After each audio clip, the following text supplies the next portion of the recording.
Chris, can you characterise the nature of this visit? Because going into it, there were some pretty stringent remarks being made on wanting to press her counterparts in Beijing about overcapacity. Right, sure. Well, good morning. This is just the latest, really, in an ongoing set of meetings that Yellen has pushed very hard to establish in her quest to, I guess, regularize relations with China with respect to economic issues. But you're right. In the run-up to this trip, the Treasury has been extremely forthright on this issue of overcapacity. Yellen spoke about it when she was in Georgia last week. It was in the statement that preceded the trip. She spoke about it to reporters during the trip. A senior Treasury official speaking with reporters en route also brought this up. So clearly this is the #1 issue that the Treasury wishes to address with senior Chinese officials when she is here in Guangzhou and in Beijing. So it's absolutely her top priority. So what's a successful visit going to look like? Well, that'll be very difficult to judge, to be honest.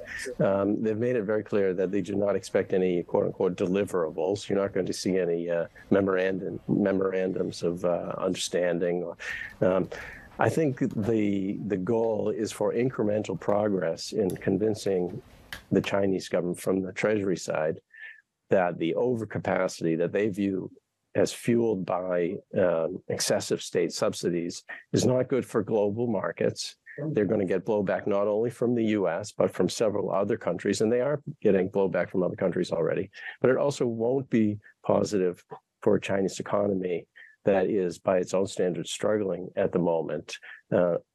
So I don't think we're going to see any grand agreement or statements that we all agree on how it is that we're going to address this problem. It's more about communicating concerns. Now, I must say, I have been among reporters who have asked the Secretary directly whether she will also be giving a message, sort of a threatening message about retaliatory action that the U.S. could take if the Chinese don't respond in a favorable way. But she has shied away from any talk about retaliatory action. She stressed that she wants to keep these talks constructive. So I do think it's a case of both sides wanting to make their arguments, put them out there, perhaps listen to each other in a setting that is positive for the moment, and then down the line, perhaps see what else can happen.